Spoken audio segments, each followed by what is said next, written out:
Terima kasih pemirsa, Anda masih bersama kami dalam MNC News Now. Penyanyi dangdut Lesti Kejora melaporkan sang suami Rizky Bilar ke Polres Metro Jakarta Selatan terkait kasus KDRT. Laporan polisi tersebut dilatar belakangi kekerasan fisik dalam rumah tangga yang dialami oleh dirinya. Lesti Kejora melaporkan suaminya Rizky Bilar atas dugaan kekerasan dalam rumah tangga ke Polres Metro Jakarta Selatan pada Rabu malam. Dalam laporannya, Lesti mengungkapkan awal mula Rizky Bilar melakukan KDRT diduga karena ketahuan selingkuh. Dari hasil pemeriksaan sementara, penyanyi dangdut ini mengalami kekerasan fisik dalam rumah tangga. Pasca dibuatkan laporan, penyidik Polres Metro Jakarta Selatan langsung menemani Lesti untuk menjalani proses visum di rumah sakit.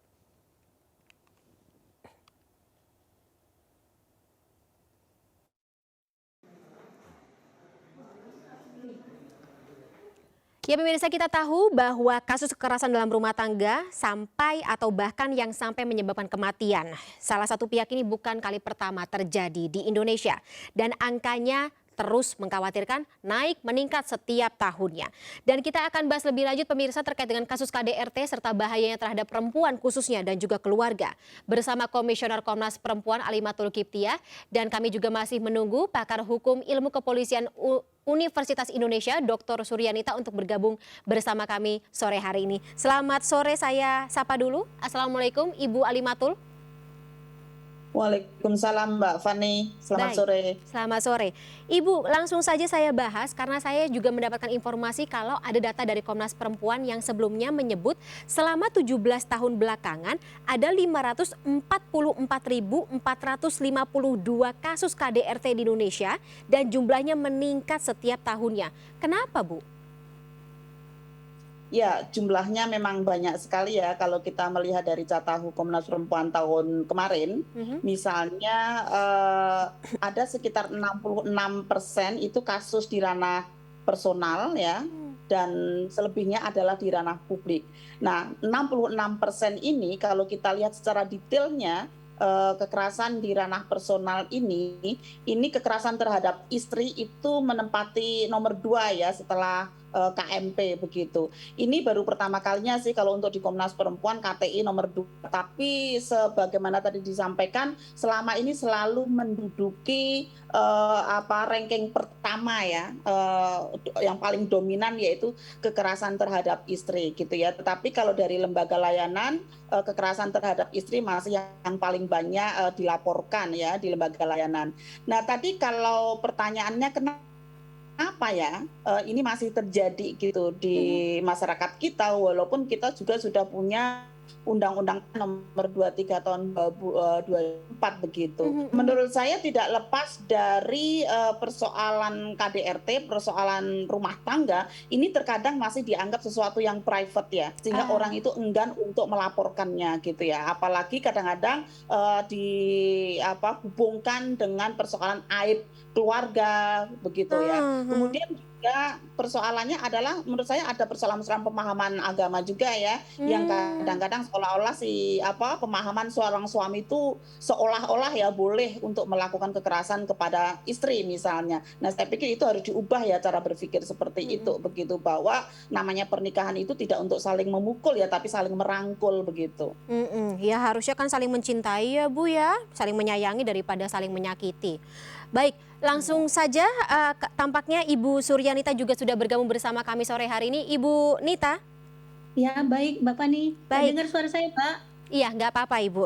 Langsung saja kalau begitu. Bu Nita mungkin bisa dijelaskan dari perspektif hukum sendiri sebenarnya apa saja tindakan yang masuk dalam ranah kekerasan dalam rumah tangga tadi ya? Lingkupnya personal. Oke baik. Hal ini diatur tadi sudah Ibu jelaskan, Ibu Komnas Perempuan jelaskan di Undang-Undang nomor 23 tahun 2004. Suara saya kedengaran Mbak? Monggo Ibu, jelas Bu. Oke. Di pasal 5-nya jelas menyebutkan bahwa bentuk kekerasan ini dalam lingkungan keluarga, rumah tangga begitu. Dan konteksnya kekerasan baik fisik, psikis, seksual, dan dalam hal ini adalah penelantaran rumah tangga.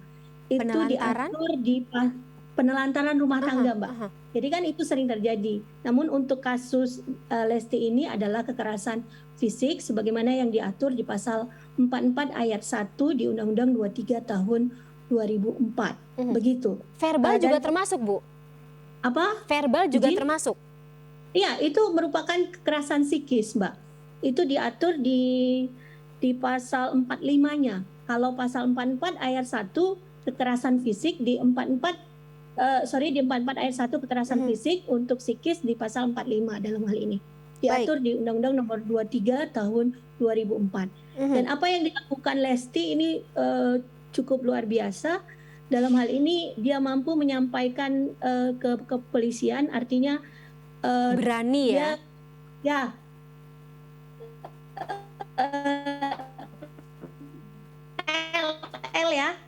dia mau untuk menyampaikan. Begitu, Mbak. Putus-putus suara saya. Gak apa-apa Ibu, monggo Mbak. sekarang sudah lebih jelas. Baik, Bu Nita.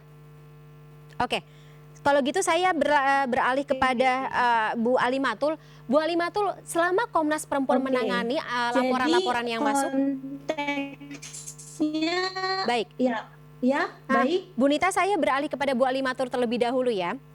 Bu Alimatul, untuk Komnas Perempuan sendiri selama menangani laporan-laporan kekerasan dalam rumah tangga, apa saja yang katakanlah menyulitkan, menantang untuk Komnas Perempuan menangani laporan-laporan ini? Ya, kekerasan dalam rumah tangga dari kajian Komnas Perempuan, terutama yang terdokumentasi dari 129 layanan ya, lembaga layanan, itu mendapatkan temuan bahwa ada hambatan untuk penerapan Undang-Undang PKDRT ini gitu. Hambatan itu apa ya? Hambatannya adalah karena satu, perkawinan tidak tercatat ya. Perkawinan tidak tercatat baik karena alasan agama ataupun alasan adat, ini menyulitkan untuk memproses ya di dalam penerapan Undang-Undang PKDRT. Yang kedua adalah juga terkait dengan korban mencabut kembali pengaduannya atau pelaporannya ya, karena kadang-kadang istri itu melaporkan hanya untuk gertak gitu ya, untuk syuting aja gitu. Tapi ketika sudah dilaporkan kemudian juga ada banyak kasus yang dicabut kembali gitu pelaporannya. Selain itu adalah juga kurangnya alat bukti ya, dan juga perspektif aparat penegak hukum. Jadi paling tidak ada 4 hambatan itu yang ditemukan, yang dihadapi oleh 129 lembaga layanan ya yang terdokumentasi dalam CAHU 2021 kemarin gitu. Oke, berarti ada faktor payung hukumnya sendiri yang katakanlah menjadi salah satu tantangan ya kalau misalnya kita menyebut hambatan lebih bersifatnya pesimis. Nah ini berarti harus kita gali lagi dari pasal-pasal yang ada dalam payung hukum tersebut lewat undang-undangnya. Tapi tahan dulu, ini pertanyaan akan saya alamatkan kepada Ibu Nita. Kita akan lanjutkan kembali dalam segmen berikutnya, tetaplah bersama kami pemirsa di MNC News Now.